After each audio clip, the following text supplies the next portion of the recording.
ಇವತ್ತಿನ ತರಗತಿಯಲ್ಲಿ ಬುದ್ಧ ಬಿಸಿಲೂರಿನವನು ಗದ್ಯ ಭಾಗವನ್ನು ಮುಂದುವರಿಸೋಣ. ಗದ್ಯ ಭಾಗದ ಮುಂದುವರೆದ ಭಾಗವನ್ನು ನಾವು ನೋಡೋಣ. ಲೇಖಕರು ಲುಂಬಿನಿಯನ್ನ ನೋಡುತ್ತಾ ಹೋದಾಗ ಲುಂಬಿನಿಯನ್ನ ನೋಡುವುದಕ್ಕೆ ಮುಂಚೆ ಇದ್ದಂತಹ ಅವರ ಮನಸ್ಸಿನಲ್ಲಿ ಇದ್ದಂತಹ ರೋಮಾಂಚನ, ಲುಂಬಿನಿಯನ್ನ ನೋಡುವುದಕ್ಕೆ ಮುಂಚೆ ಇದ್ದಂತಹ ಅವರ ಮನಸ್ಸಿನ ಆನಂದ ಎಲ್ಲವೂ ಕೂಡ ಲುಂಬಿನಿಯನ್ನ ನೋಡಿದ ಮೇಲೆ ಹೊರಟೋಗುತ್ತಾರೆ. ಕೇವಲ ಪುಸ್ತಕಗಳಲ್ಲಿ ಓದಿ ಇತಿಹಾಸದ ದಾಖಲೆಗಳನ್ನು ತಿಳಿದುಕೊಂಡು ಲುಂಬಿನಿಯ ಬಗ್ಗೆ ಅಗಾಧವಾದಂತಹ ಕನಸುಗಳನ್ನು ಕಟ್ಟಿಕೊಂಡಿದ್ದಂತಹ ಲೇಖಕರಿಗೆ ಲುಂಬಿನಿಯನ್ನ ಪ್ರತ್ಯಕ್ಷವಾಗಿ ದರ್ಶನ ಮಾಡಿದಾಗ ಅವರಿಗೆ ಬೇರೆಯದೇ ಆದಂತಹ ಅನುಭವಗಳಾಗ್ತವೆ. ಅಲ್ಲಿದ್ದಂತಹ ಸೆಕೆ, ಅಲ್ಲಿದ್ದಂತಹ ಬಡತನ, ಅಲ್ಲಿದ್ದಂತಹ ಅಜ್ಞಾನ ಇವೆಲ್ಲವೂ ಕೂಡ ಅವರಿಗೆ ಬೇಸರವನ್ನು ತರಿಸ್ತಾರೆ. ಇಡೀ ಜಗತ್ತಿಗೆ ಜ್ಞಾನವನ್ನು ಕೊಡುವುದಕ್ಕೆ ಹೊರಟಂತವನು, ಜಗತ್ತಿನ ಬಡತನವನ್ನು ಹೋಗಲಾಡಿಸುವುದಕ್ಕೆ ಪ್ರಯತ್ನಿಸಿದವನು, ಜಗತ್ತಿನ ಕೊಳಕನ್ನು ಹೋಗಲಾಡಿಸಿ ಸ್ವಚ್ಛತೆಯನ್ನ ತರಿಸುವಂತಹ ಪ್ರಯತ್ನವನ್ನು ಮಾಡಿದಂತಹ ಬುದ್ಧ ಅವನು ಹುಟ್ಟಿದ ಜಾಗದಲ್ಲಿ ಇನ್ನೂ ಕೂಡ ಅದೇ ರೀತಿಯ ಪರಿಸ್ಥಿತಿ ಇರುವುದನ್ನು ಪ್ರಸ್ತಾಪ ಮಾಡಿದ್ದಾರೆ. ಮುಂದುವರೆದು ಲುಂಬಿನಿಯನ್ನು ನೋಡುತ್ತಾ ಹೋದಾಗ ಅಲ್ಲೊಂದು ಮಾಯಾದೇವಿಯ ದೇವಾಲಯ ಇದೆ. ಆ ಮಾಯಾದೇವಿಯ ದೇವಾಲಯ ಶ್ವೇತವರ್ಣದಿಂದ ಚೌಕಾಕಾರದಲ್ಲಿ ನಿಂತಿದೆ. ಮಾಯಾದೇವಿ ಬುದ್ಧನ ತಾಯಿ. ಅಲ್ಲಿ ಯಾವುದೇ ರೀತಿಯ ಆರಾಧನೆಯಾಗಲಿ, ಅರ್ಚನೆಯಾಗಲಿ, ಆಚರಣೆಗಳ ಕಂದಾಚಾರವಾಗಲಿ ಯಾವುದೂ ಕೂಡ ಇಲ್ಲ. ಇಚ್ಛೆ ಇದ್ದವರು ಅಲ್ಲಿ ಚಕ್ಕಂಬಕ್ಕಳ ಹಾಕಿ ಕುಳಿತು ಧ್ಯಾನ ಮಾಡಬಹುದು. ಧ್ಯಾನ ಮಾಡುವುದಕ್ಕೆ ಅವಕಾಶವಿದೆ. ಆದರೆ ಪೂಜೆ ಪುರಸ್ಕಾರಗಳಿಗೆ ಯಾವುದೇ ರೀತಿಯ ಅವಕಾಶ ಅಲ್ಲಿ ಇಲ್ಲ. ಪೂಜೆ ಮಾಡುವುದಕ್ಕೂ ಅವಕಾಶ ಇಲ್ಲ, ಆರಾಧಿಸುವುದಕ್ಕೂ ಅವಕಾಶ ಇಲ್ಲ, ಯಾವುದೇ ಮಂತ್ರಕೋಶಗಳಿಗೂ ಕೂಡ ಅವಕಾಶ ಇಲ್ಲ. ಅಲ್ಲೊಂದು ಕಲ್ಲನ್ನ ದಾಖಲೆಯ ರೂಪದಲ್ಲಿ ಇಟ್ಟಿದ್ದಾರೆ.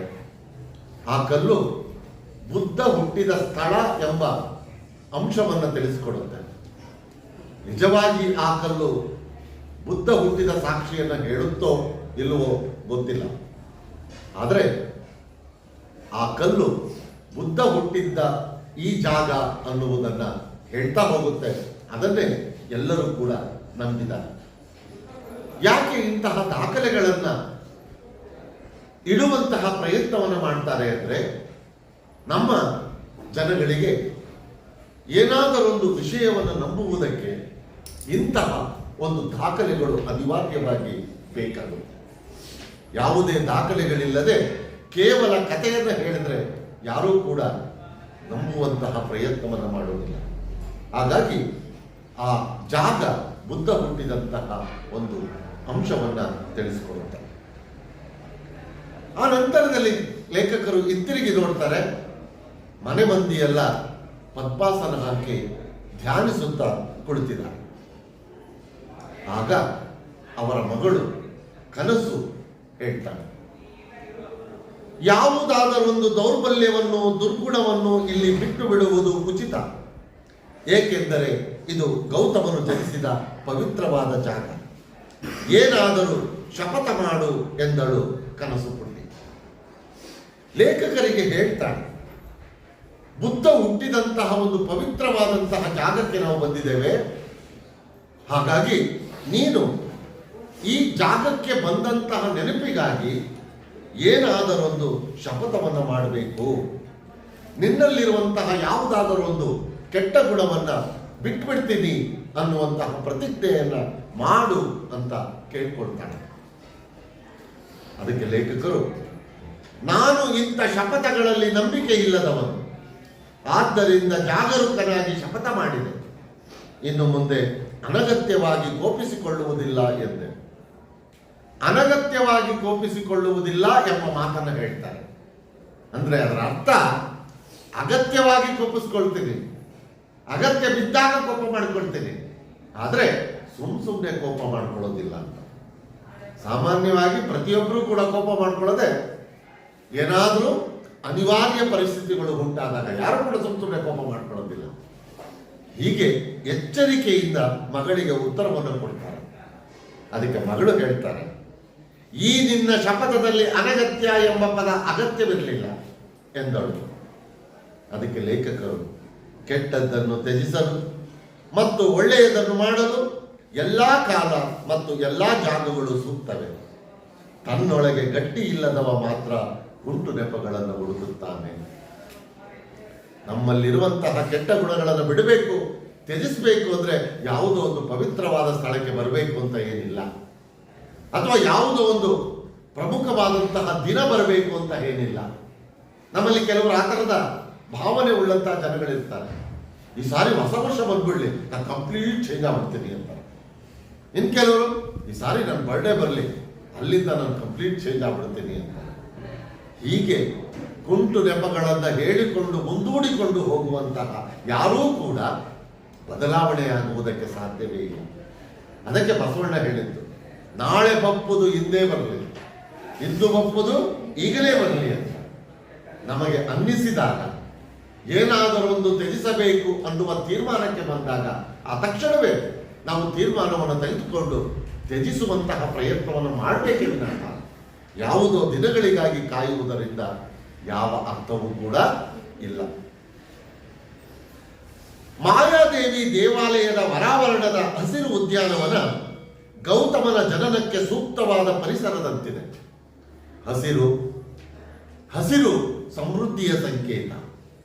ಬಹುಶಃ ಬುದ್ಧ ಹುಟ್ಟಿದ ಜಾಗಕ್ಕೂ ಅಲ್ಲಿರುವಂತಹ ಹಸಿರಿಗೂ ಒಂದು ರೀತಿಯ ಸಂಬಂಧ.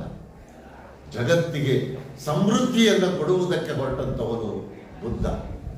ಹಾಗಾಗಿ ಆ ಪರಿಸರವೂ ಕೂಡ ಸಮೃದ್ಧಿ.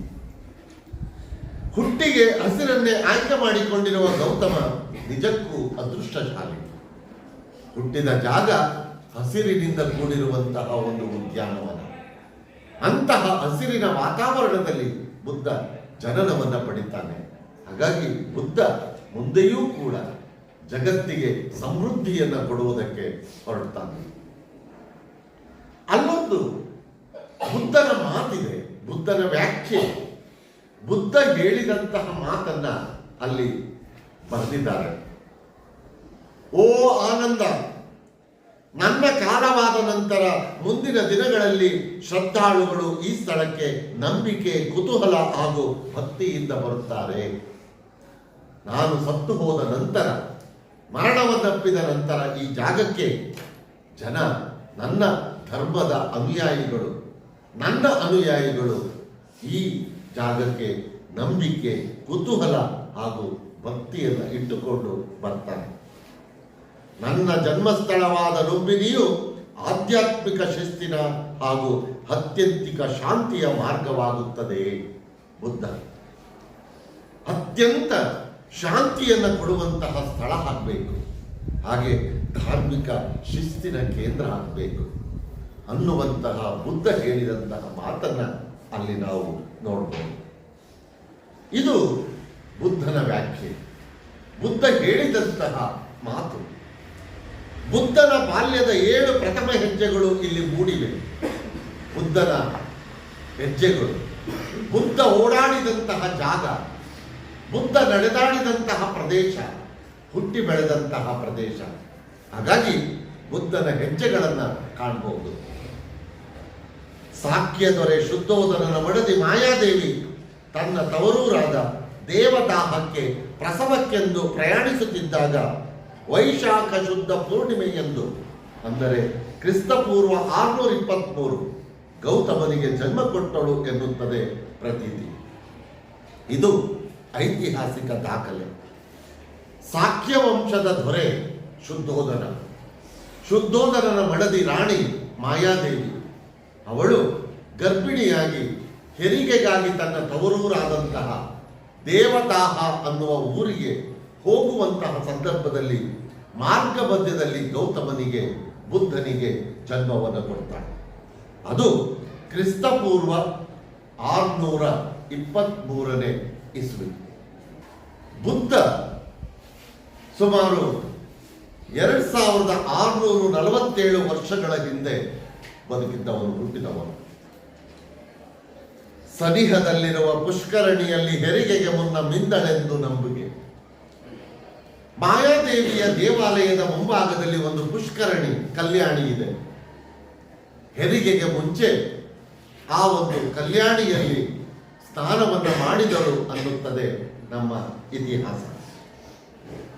ಇಟ್ಟಿಗೆಯ ಮೆಟ್ಟಿಲುಗಳಿಂದ ಆ ಕೊಳ ಕಲಾತ್ಮಕವಾಗಿದೆ, ಅಚ್ಚುಕಟ್ಟಾಗಿ ಕಾದಿರಿಸಲಾಗಿದೆ. ತುಂಬಾ ಅಚ್ಚುಕಟ್ಟಾಗಿ ಇವತ್ತಿನವರೆಗೂ ಕೂಡ ಕಾಪಾಡಿಕೊಂಡು ಬಂದಿರುವುದನ್ನು ನಾವು ಕಾಣಬಹುದು. ನವೀಕರಿಸಲಾಗಿದೆ.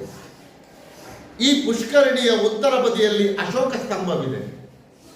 ಕ್ರಿಸ್ತಪೂರ್ವ 249ರಲ್ಲಿ ಇಲ್ಲಿಗೆ ಬಂದು ಸ್ತಂಭ ನಿಲ್ಲಿಸಿ ಶಾಸನ ಕೆತ್ತಿಸಿ ಗೌತಮನ ಜನ್ಮಸ್ಥಳವನ್ನು ಅಧಿಕೃತವಾಗಿ ದಾಖಲಿಸಿದ ಕೀರ್ತಿ ಸಾಮ್ರಾಟ್ ಅಶೋಕನದು. ಪಾಳಿ ಭಾಷೆಯಲ್ಲಿರುವ ಈ ಶಾಸನದ ಸಾರಾಂಶ ಹೀಗಿದೆ. ಇಲ್ಲಿಗೆ ಕ್ರಿಸ್ತಪೂರ್ವ 249ರಲ್ಲಿ ಅಶೋಕ, ಸಾಮ್ರಾಟ್ ಅಶೋಕ ಅಲ್ಲಿಗೆ ಬರ್ತಾನೆ. ಬಂದವನು ಆ ಸ್ಥಳವನ್ನು ನೋಡಿ ಒಂದು ಶಾಸನವನ್ನು ಕೆತ್ತಿಸ್ತಾನೆ. ಅಲ್ಲೊಂದು ಅಶೋಕ ಸ್ತಂಭವನ್ನು ನಿಲ್ಲಿಸಿದ್ದಾನೆ. ಇದು ಐತಿಹಾಸಿಕ ದಾಖಲೆ. ಅಶೋಕ ಈ ಸ್ಥಳಕ್ಕೆ ಬಂದಿದ್ದ ಎಂದು ಹೇಳುವಂತಹ ಒಂದು ಐತಿಹಾಸಿಕ ದಾಖಲೆ ಇದೆ. ಹಾಗಾಗಿ ಈ ಸಂದರ್ಭ, ಈ ಜಾಗ ಬುದ್ಧ ಹುಟ್ಟಿದ್ದು ಅನ್ನುವುದು ಐತಿಹಾಸಿಕವಾಗಿ ಸತ್ಯದ ವಿಚಾರ. ಪಾಳಿ ಭಾಷೆಯಲ್ಲಿರುವ ಈ ಶಾಸನ, ಆ ಸಾರಾಂಶ ಹೀಗಿದೆ.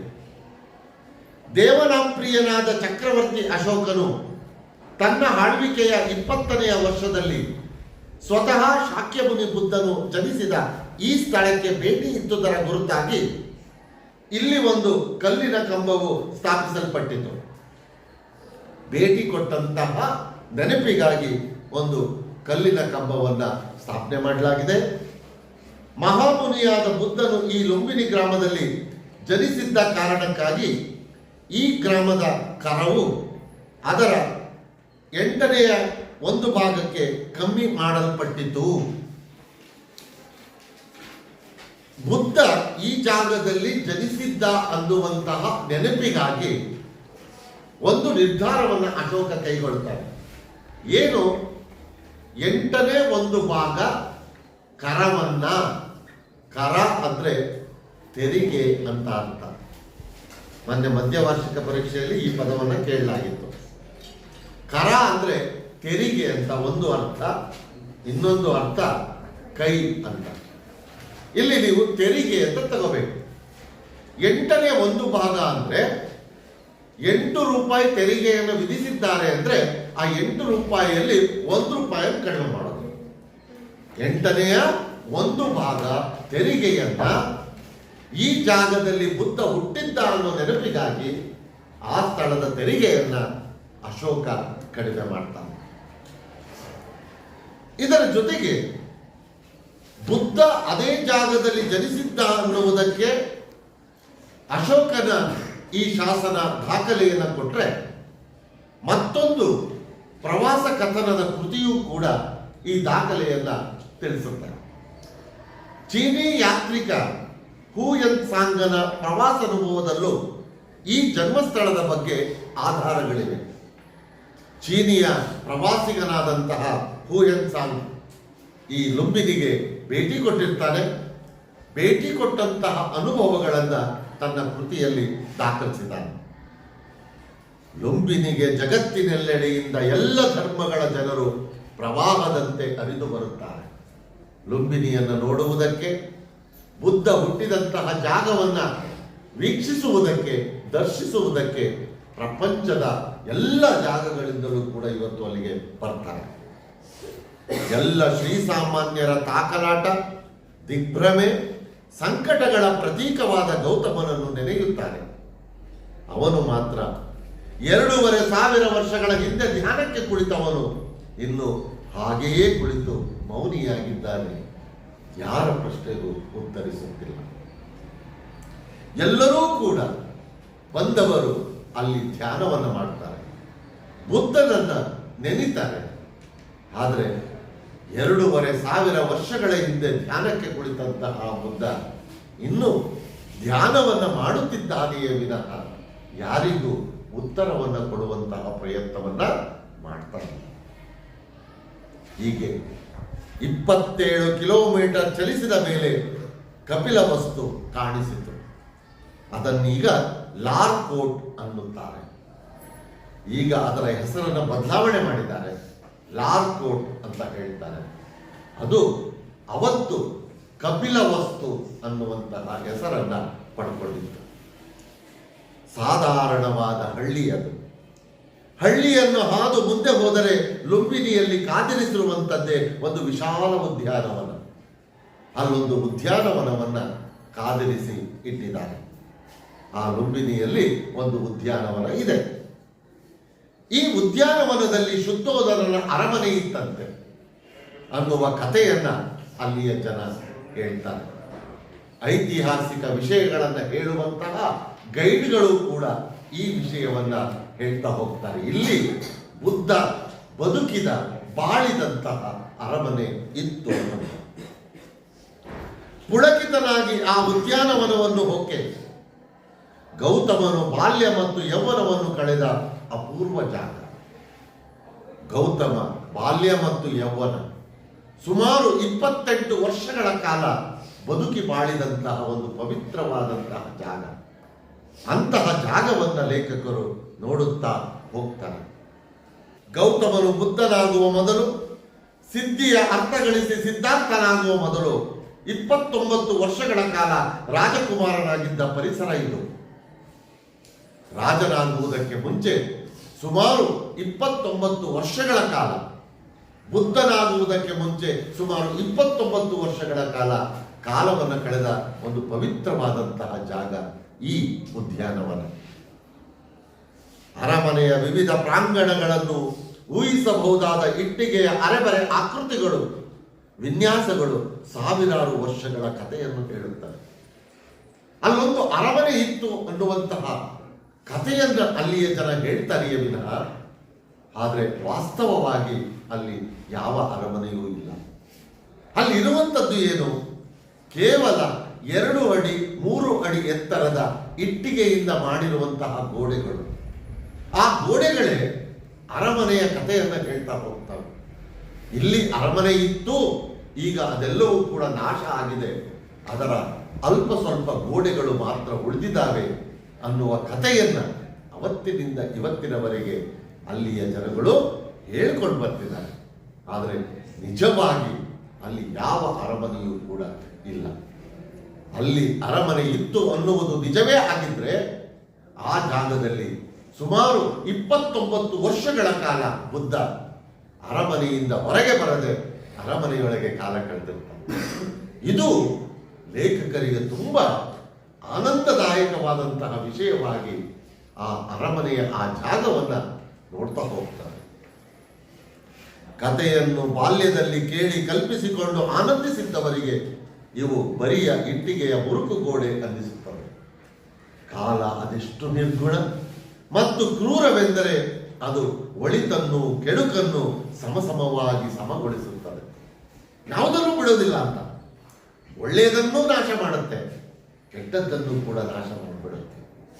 2500 ವರ್ಷಗಳ ಹಿಂದಿನ ಇತಿಹಾಸದ ದಾಖಲೆಗಳು ಇವತ್ತು ನಮ್ಮ ಕಣ್ಮುಂದೆ ಇದ್ದಿದ್ರೆ ಇವತ್ತು ನಮಗೆ ರಾಮಾಯಣದ ಕಥೆಯನ್ನು ಕೇಳ್ತೀವಿ, ಮಹಾಭಾರತದ ಕಥೆಯನ್ನು ಕೇಳ್ತೀವಿ.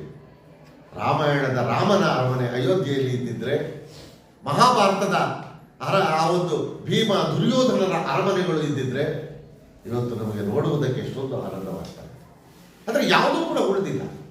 ಎಲ್ಲವನ್ನ ಈ ಕಾಲ ಅನ್ನುವುದು ನಾಶ ಮಾಡಿರುವುದನ್ನು ನಾವು ಕಾಣ್ತೇವೆ. ನಾನು ಮಕ್ಕಳು ಈ ಇಟ್ಟಿಗೆ ಕಟ್ಟಡಗಳ ಮೇಲೇರಿ ಏನೇನೋ ಚರ್ಚಿಸತೊಡಗಿದೆವು. ಆ ಚರ್ಚೆ ಏನು? ಗೌತಮನು ಇಲ್ಲಿ ಆಟವಾಡಿರಬಹುದು, ಗೌತಮನು ಇಲ್ಲಿ ಊಟ ಮಾಡಿರಬಹುದು, ಗೌತಮನಿಗೆ ಇಲ್ಲಿ ಪಟ್ಟಾಭಿಷೇಕವಾಗಿರಬಹುದು, ಇದು ಯಶೋಧರೆ ಗೌತಮರ ಕೋಣೆ ಇರಬಹುದು, ರಾಹುಲನ ಗೆಳೆಯರು ಇಲ್ಲಿ ಆಟ ಆಡಿರಬಹುದು, ಮಾಯಾದೇವಿ ಈ ಗವಾಕ್ಷಿಯಿಂದ ಮಗನನ್ನು ಕೂಗಿರಬಹುದು. ಇದೇ ತಿರುವಿನಲ್ಲಿ ಗೌತಮ ನಗರ ದರ್ಶನದಲ್ಲಿ ಮುಪ್ಪಿನ ಮುದುಕನನ್ನು, ಹಣ್ಣು ರೋಗಿಯನ್ನು, ಶವಯಾತ್ರೆಯನ್ನು ಕಂಡಿರಬಹುದು. ನಟ್ಟಿರುಳು ಹೀಗೆ ಈ ಬಾಗಿಲಿನಿಂದ ಆಚೆ ಹೋಗಿರಬಹುದು. ಇವೆಲ್ಲವೂ ಕೂಡ ಲೇಖಕರ ಕಲ್ಪನೆ. ಅದ್ಯಾವುದೂ ಕೂಡ ಐತಿಹಾಸಿಕ ದಾಖಲೆಗಳಲ್ಲ. ಏನು ಅಲ್ಲಿ ಒಂದು ಅರಮನೆಯ ಚಿತ್ರಣವನ್ನ ಕಾಣ್ತಾರೆ, ಇರುವಂತಹ ಅಲ್ಪ ಸ್ವಲ್ಪ ಮುರುಕಾದಂತಹ ಗೋಡೆಗಳನ್ನು ಕಾಣ್ತಾರೆ. ಆ ಜಾಗದಲ್ಲಿ ಇವರು ಬುದ್ಧನಿಗೆ ಸಂಬಂಧಪಟ್ಟಂತಹ ವಿಷಯಗಳನ್ನ ತಾವೇ ಕಲ್ಪಿಸಿಕೊಂಡು ಮಾತನಾಡುತ್ತಿರುವುದನ್ನ, ಯೋಚಿಸುತ್ತಿರುವುದನ್ನ, ಮಕ್ಕಳ ಜೊತೆ ಚರ್ಚಿಸುತ್ತಿರುವುದನ್ನ ನಾವಿಲ್ಲಿ ಕಾಣಬಹುದು. ಯಾವುದೋ ಒಂದು ಜಾಗವನ್ನು ನೋಡಿ ಅಂದ್ಕೊಳ್ತಾರೆ, ಗೌತಮ ಬುದ್ಧ ಇಲ್ಲಿ ಆಟ ಆಡಿರಬಹುದು. ಇನ್ನೊಂದು ಜಾಗವನ್ನು ನೋಡಿ ಗೌತಮ ಈ ಜಾಗದಲ್ಲಿ ಊಟ ಮಾಡಿರಬಹುದು. ಮತ್ತೊಂದು ಜಾಗವನ್ನು ನೋಡಿ ಗೌತಮನಿಗೆ ಈ ಜಾಗದಲ್ಲಿ ಪಟ್ಟಾಭಿಷೇಕ ಆಗಿರಬಹುದು. ಇನ್ಯಾವುದೋ ಒಂದು ಕೋಣೆಯನ್ನು ನೋಡಿ ಯಶೋಧರೆ ಗೌತಮರ ಕೋಣೆ ಇದಿರಬಹುದು. ಇನ್ಯಾವುದೋ ಒಂದು ಜಾಗವನ್ನು ನೋಡಿ ರಾಹುಲ ಗೌತಮನ ಬುದ್ಧನ ಮಗ ಇಲ್ಲಿ ಆಟ ಆಡಿರಬಹುದು. ಅಲ್ಯಾವುದೋ ಒಂದು ಜಾಗವನ್ನು ನೋಡಿ ಮಾಯಾದೇವಿ ಈ ಗವಾಕ್ಷಿಯಿಂದ, ಗವಾಕ್ಷಿ ಅಂದ್ರೆ ಕಿಟಕಿ ಅಂತ, ಕಿಟಕಿಯಿಂದ ಮಗನನ್ನು ಕೂಗಿರಬಹುದು. ಇದೇ ತಿರುವಿನಲ್ಲಿ ಗೌತಮ ನಗರ ದರ್ಶನದಲ್ಲಿ ಮುದುಕನನ್ನ, ಹಣ್ಣು ರೋಗಿಯನ್ನ, ಶವಯಾತ್ರೆಯನ್ನ ಕಂಡಿರಬಹುದು, ನೋಡಿರಬಹುದು. ಹಾಗೆ ರಾತ್ರಿ ಹೀಗೆ ಈ ಬಾಗಿಲಿನಿಂದ ಆಚೆ ಹೋಗಿರಬಹುದು. ಆ ಸ್ಥಳಗಳನ್ನು ನೋಡಿ ತಮ್ಮದೇ ಆದ ಕಲ್ಪನೆಗಳನ್ನು ಕಲ್ಪಿಸಿಕೊಂಡು ತಮ್ಮದೇ ಆದಂತಹ ವಿಚಾರಗಳನ್ನ ನೆನಪಿಸಿಕೊಳ್ಳುವಂತಹ, ಕತೆ ಕಟ್ಟುವಂತಹ ಪ್ರಯತ್ನವನ್ನ ಅಲ್ಲಿ ಲೇಖಕರು ಮತ್ತು ಕುಟುಂಬದವರು ಮಾಡ್ತಾ ಹೋಗ್ತಾರೆ. ಆದರೆ ಅಲ್ಲಿ ಅಶಿಸ್ತಾಗಿ ಬೆಳೆದಿದ್ದ ಉದ್ಯಾನವನವನ್ನು ಬಿಟ್ಟರೆ ಅರಮನೆಯು, ಕೋಣೆಯು, ದ್ವಾರವು, ಗವಾಕ್ಷಿಯು ಇರಲಿಲ್ಲ. ಏನೂ ಇಲ್ಲ ಅಲ್ಲಿ. ಇವೆಲ್ಲ ಕಲ್ಪನೆಗಳು ಲೇಖಕರ ಮಾನಸಿಕವಾದಂತಹ ಕಲ್ಪನೆಗಳು, ಅವರ ಮನಸ್ಸಿಗೆ ಬಂದಂತಹ ಯೋಚನೆಗಳು ಅಷ್ಟೇ. ಐತಿಹಾಸಿಕ ದಾಖಲೆಗಳನ್ನು ಹೇಳುವಂತಹ ವಿಚಾರಗಳು ಇವು ಅಲ್ಲ. ನಮ್ಮೊಳಗಿದ್ದ ಕಥೆಗಳನ್ನು ಆ ಬಯಲು ಉದ್ಯಾನವನ ಮತ್ತು ಇಟ್ಟಿಗೆ ಆಕಾರಗಳ ಜೊತೆಗಿಟ್ಟು ನಮ್ಮ ಅರಮನೆಗಳನ್ನು ನಾವೇ ಕಟ್ಟಿಕೊಂಡೆವು. ಕತೆ ಕೇಳಿದ್ರು, ಬುದ್ಧನ ಬಗ್ಗೆ ಒಂದಷ್ಟು ಕಥೆಗಳಿತ್ತು. ಈಗ ಲುಂಬಿನಿಯನ್ನು ನೋಡಿದ್ದಾರೆ, ಅರಮನೆ ಇತ್ತು ಅನ್ನುವ ಮಾತನ್ನು ಕೇಳಿದ್ದಾರೆ. ಆ ಜಾಗದಲ್ಲಿ ತನ್ನದೇ ಆದಂತಹ ಮನಸ್ಸಿನೊಳಗಿನ ಅರಮನೆಯನ್ನ ಲೇಖಕರು ಕತೆಗೆ ಪೂರಕವಾಗಿ ಕಟ್ಟಿಕೊಳ್ತಾರೆ. ಮಹಾವಿನಿಷ್ಕ್ರಮಣ ದ್ವಾರವು ಪೂರ್ವಕ್ಕಿದೆ. ಆ ದ್ವಾರದಿಂದಲೇ ಗೌತಮನು ಮಧ್ಯರಾತ್ರಿಯಲ್ಲಿ ನಿರ್ಗಮಿಸಿದನೆಂದು ಪ್ರತೀತಿ. ಪೂರ್ವ ದಿಕ್ಕಿಗೆ ಸೂರ್ಯ ಉದಯಿಸುವುದು ಪೂರ್ವ ದಿಕ್ಕಿನಲ್ಲಿ. ಬುದ್ಧ ಅರಮನೆಯಿಂದ ಹೊರಗೆ ಹೊರಟದ್ದು ಕೂಡ ಪೂರ್ವ ದಿಕ್ಕಿಗೆ. ಎಷ್ಟು ಅರ್ಥಪೂರ್ಣ!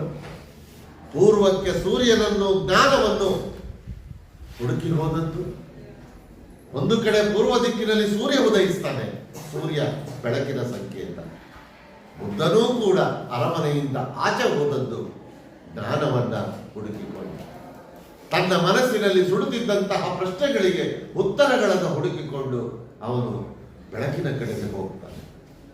ಹೀಗೆ ಇಂತಹ ಒಂದು ಕಾವ್ಯಾತ್ಮಕ ನೋಟ ಮುಗಿಸಿ ಈಚೆಗೆ ಬಂದರೆ ಕಾಯುತ್ತಿದ್ದ ಗಾಡು ಕಾಫಿಗೇನಾದರೂ ಕೊಡಿ ಎಂದ.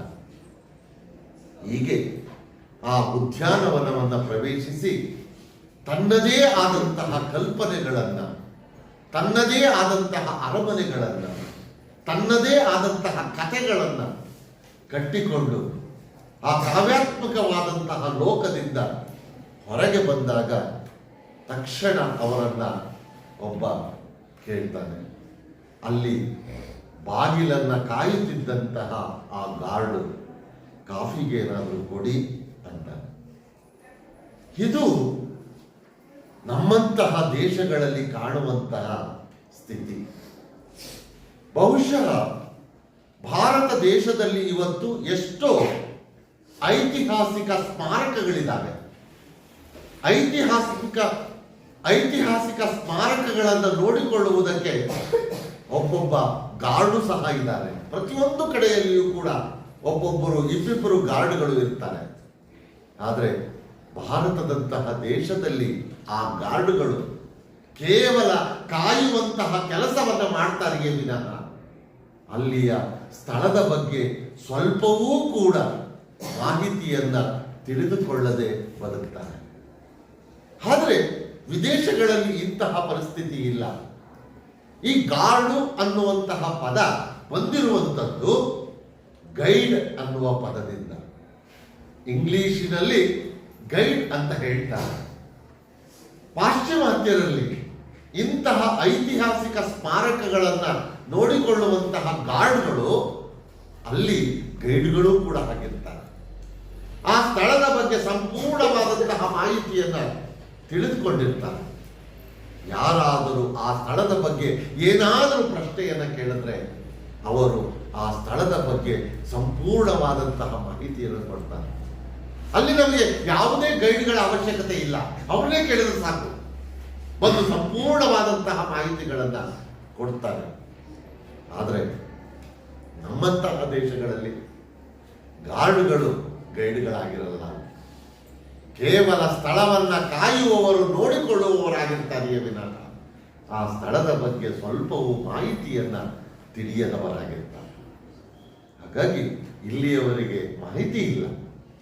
ಹಾಗಾಗಿ ಇವರು ಬರುವಂತಹ ಪ್ರವಾಸಿಗರಿಗೆ ಅವರಿಂದ ಹಣವನ್ನ ಕೇಳುವ, ಕಾಫಿಗೇನಾದರೂ ಕೊಡಿ ಅಂತ ಕೇಳುವ ಒಂದು ಪರಿಸ್ಥಿತಿಯನ್ನ ರೂಢಿಸಿಕೊಂಡಿರ್ತಾರೆ. ಇಂಥ ಕಾವ್ಯಾತ್ಮಕ ನೋಟ ಮುಗಿಸಿ ಈಚೆಗೆ ಬಂದರೆ ಕಾಯುತ್ತಿದ್ದ ಗಾರ್ಡು ಕಾಫಿಗೇನಾದರೂ ಕೊಡಿ ಎಂದ. ರಪ್ಪನೆ ಕಟು ವಾಸ್ತವಕ್ಕೆ ಬಂದ. ಒಂದು ರೀತಿಯಲ್ಲಿ ಕಾವ್ಯಾತ್ಮಕ ನೋಟದಲ್ಲಿ ಮುಳುಗಿ ಹೋಗಿದ್ರು, ತನ್ನದೇ ಆದಂತಹ ಕಲ್ಪನೆಯಲ್ಲಿ ತೇಲಾಡ್ತಾ ಇದ್ರು. ಅಂತಹ ಕಲ್ಪನೆಯಿಂದ ಹೊರಬರುವಂತಹ ಒಂದು ಪರಿಸ್ಥಿತಿ ಈ ಗಾರ್ಡಿನಿಂದ ಆಯಿತು. ಯಾಕೆ ಅಂದ್ರೆ ಕಾಫಿಗೆ ಏನಾದರೂ ಕೊಡಿ ಅಂತ ಕೇಳ. ಬುದ್ಧನ ಇಲ್ಲದ ಅರಮನೆಗೊಬ್ಬ ಗಾರ್ಡ್. ಬುದ್ಧನೇ ಇಲ್ಲ.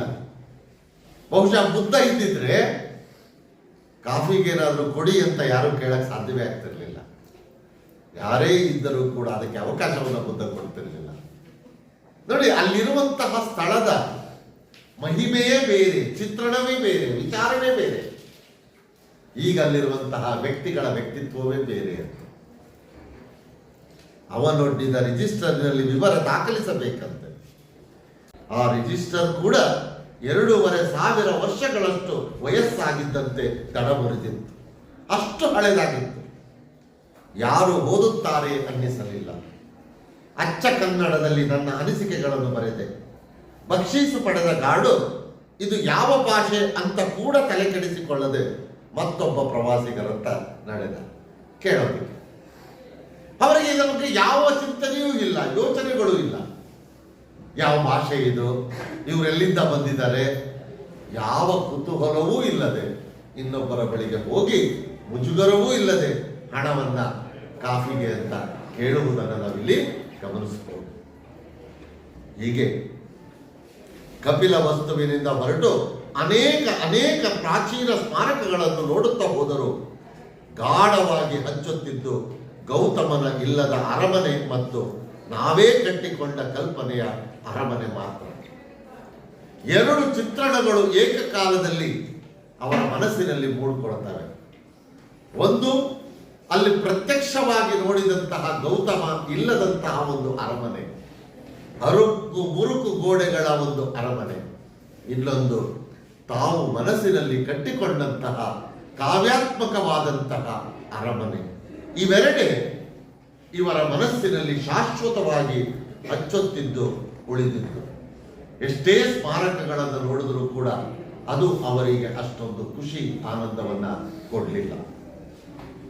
ಬೌದ್ಧ ಧರ್ಮವು ಪ್ರಚಲಿತವಾಗಿರುವ ಎಲ್ಲಾ ದೇಶಗಳು ಲುಂಬಿನಿಯಲ್ಲಿ ಪೈಪೋಟಿಯಿಂದ ಅದ್ದೂರಿಯಾದ ವರ್ಣರಂಜಿತ ಮೊನಾಸ್ಟ್ರಿಗಳನ್ನು ನಿರ್ಮಿಸಿವೆ. ಬೌದ್ಧ ಧರ್ಮವನ್ನು ಅವಲಂಬಿಸಿರುವಂತಹ ಎಲ್ಲ ದೇಶಗಳು ಕೂಡ ಇವತ್ತು ತನ್ನ ದೇಶದ ನೆನಪಿಗಾಗಿ ಮೊನಾಸ್ಟ್ರಿ ಅಂದ್ರೆ ಸ್ಮಾರಕಗಳನ್ನು ನಿರ್ಮಾಣ ಮಾಡಿದ್ದಾರೆ. ಸೈಕಲ್ ರಿಕ್ಷಾ ಏರಿ ಇವನ್ನೆಲ್ಲ ಸುತ್ತಿ ಬಂದೆವು, ಆದರೆ ಹೃದಯಕ್ಕೆ ನಾಟಿದ್ದು ಗೌತಮನ ಇಲ್ಲದ ಅರಮನೆಯ ಕತೆ ಹೇಳುವ ಉದ್ಯಾನವನ ಮಾತ್ರ.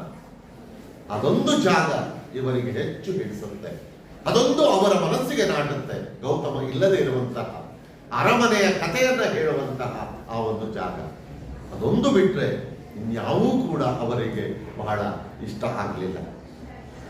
ನಮ್ಮ ಎದೆಯ ನಿಧಿಯಂತೆ ಪೋಷಿಸಿಕೊಂಡಿದ್ದ ಸುವರ್ಣ ಆಕಾರಗಳು ದೊಪ್ಪನೆ ಕುಸಿದು ಬಿದ್ದು ಘೋರ ನಿರಾಶೆಯಾಗಿ, ಆದರೆ ಆ ನಿರಾಶೆಯಲ್ಲಿಯೇ ಅದೇ ತಾಣದಲ್ಲಿ ನಮ್ಮದೇ ಆದ ಸುವರ್ಣ ಶಿಲ್ಪವನ್ನು ಕ್ಷಣಾರ್ಧದಲ್ಲಿ ಕಲ್ಪಿಸಿಕೊಳ್ಳುವ ಸೋಪಜ್ಞ ಸೋಜಿಗವನ್ನು ಕಪಿಲವಸ್ತು ಕಟ್ಟಿಕೊಂಡಿತು. ಎಷ್ಟೇ ಸ್ಥಳಗಳನ್ನು ನೋಡಿ ಬಂದರೂ ಕೂಡ ಅವರ ಮನಸ್ಸಿಗೆ ನಾಟಿದ್ದು ಮಾತ್ರ ಆ ಗೌತಮ ಇಲ್ಲದೆ ಇರುವಂತಹ ಅರಮನೆಯ ಕಥೆಯನ್ನು ಹೇಳುವಂತಹ ಆ ಒಂದು ಜಾಗ. ಆದರೆ ಲೇಖಕರು ಲುಂಬಿನಿಗೆ ಹೋಗುವುದಕ್ಕೆ ಮುಂಚೆ ಬುದ್ಧ ಜನಿಸಿದ ಜಾಗ, ಬುದ್ಧ ಒಬ್ಬ ರಾಜನ ಮಗ ಅನ್ನುವ ಕಾರಣಕ್ಕಾಗಿ ತನ್ನದೇ ಆದಂತಹ ಕಲ್ಪನೆಗಳನ್ನು, ತನ್ನದೇ ಆದಂತಹ ವಿಚಾರಗಳನ್ನು ಮನದಲ್ಲಿ ತುಂಬಿಕೊಂಡು ಆ ಸ್ಥಳಕ್ಕೆ ಹೋಗಿತ್ತು. ಆದರೆ ಅಲ್ಲಿಗೆ ಹೋದಾಗ ಅವರು ಕಲ್ಪಿಸಿಕೊಂಡಿದ್ದಂತಹ ವಿಚಾರಗಳೆಲ್ಲವೂ ಕೂಡ ಅಲ್ಲಿಗೆ ವಿರುದ್ಧವಾಗಿತ್ತು, ಒಂದಕ್ಕೊಂದು ಸಂಬಂಧವೇ ಇಲ್ಲ ಅಂತ. ಹಾಗಾಗಿಯೇ ಪ್ರವಾಸ ಅನುಭವ ಆಗಬೇಕು ಅಂತ ಹೇಳುವಂಥದ್ದು. ಒಂದು ಜಾಗವನ್ನು ನೋಡದೆ ಜಾಗದ ಬಗ್ಗೆ ನಾವು ಕಲ್ಪಿಸಿಕೊಳ್ಳುವುದಕ್ಕೂ ಜಾಗವನ್ನು ನೋಡುವುದಕ್ಕೂ ಸಾಕಷ್ಟು ವ್ಯತ್ಯಾಸ ಇದೆ. ಹಾಗಾಗಿ ಪ್ರವಾಸ ಅನುಭವ ಅನ್ನುವುದು ನಮಗೆ ವಿಶೇಷವಾದಂತಹ ಆಯಾಮವನ್ನು, ಅನುಭವವನ್ನು ದೊರಕಿಸಿಕೊಡುತ್ತೆ. ಅದಕ್ಕಾಗಿ ಪ್ರವಾಸವನ್ನು ಮಾಡಬೇಕು. ಹೀಗೆ ಯಾವಾಗ ತಮ್ಮ ಕನಸಿನ ಲೋಕ ಕುಸಿದು ಬೀಳುತ್ತೋ, ತಾವು ಕಲ್ಪಿಸಿಕೊಂಡಿದ್ದಂತಹ ಎಲ್ಲ ವಿಚಾರಗಳಿಗೆ ವಿರುದ್ಧವಾಗಿ ಅಲ್ಲಿ ಕಾಣ್ತಾರೋ, ತುಂಬ ನಿರಾಶೆಯಾಗಿ ಆ ನಿರಾಶೆಯಲ್ಲಿಯೇ ಅದೇ ತಾಣದಲ್ಲಿ ನಮ್ಮದೇ ಆದಂತಹ, ಅವರದೇ ಆದಂತಹ ಒಂದು ಒಳ್ಳೆಯ ಒಂದು ಕಲ್ಪನೆಯನ್ನ ಕಲ್ಪಿಸಿಕೊಂಡು ಅಲ್ಲಿಂದ ಹೊರಗೆ ಬರ್ತಾರೆ. ಅಂತಹ ಒಂದು ಸ್ವಂತಿಕೆಯನ್ನ, ಸೋಪಜ್ಞ ಅಂದ್ರೆ ಸ್ವಂತಿಕೆಯನ್ನ, ಸೋಜಿಗ ಅಂದ್ರೆ ಆಶ್ಚರ್ಯ, ಸ್ವಂತಿಕೆ ಆಶ್ಚರ್ಯವನ್ನ ಆ ಕಪಿಲವಸ್ತು ಕಟ್ಟಿಕೊಡುತ್ತಾರೆ. ಹೀಗೆ ನಾಗತಿಹಳ್ಳಿ ಚಂದ್ರಶೇಖರ್ ಅವರು ಲುಂಬಿನಿಯನ್ನ ನೋಡಿ ಬಂದಂತಹ ಅನುಭವಗಳನ್ನು ಪ್ರಸ್ತುತ ಈ ಲೇಖನದಲ್ಲಿ ತನಗೆ ಕಂಡಂತಹ ರೀತಿಯಲ್ಲಿ ತನಗೆ ಆದಂತಹ ಅನುಭವಗಳನ್ನು ದಾಖಲಿಸುವಂತಹ ಪ್ರಯತ್ನವನ್ನು ತನ್ನದೇ ಆದಂತಹ ಕಾವ್ಯಾತ್ಮಕ ಶೈಲಿಯಲ್ಲಿ ಇಲ್ಲಿ ತಿಳಿಸುವಂತಹ ಪ್ರಯತ್ನವನ್ನು ಮಾಡಿದ್ದಾರೆ. ಇದಿಷ್ಟು ಬುದ್ಧ ಬಿಸಿಲೂರಿನವರು ಎಂಬ ಲೇಖನಕ್ಕೆ ಸಂಬಂಧಪಟ್ಟಂತಹ ವಿಚಾರಗಳು ಇಲ್ಲಿಗೆ ನಿಲ್ಲಿಸುತ್ತವೆ.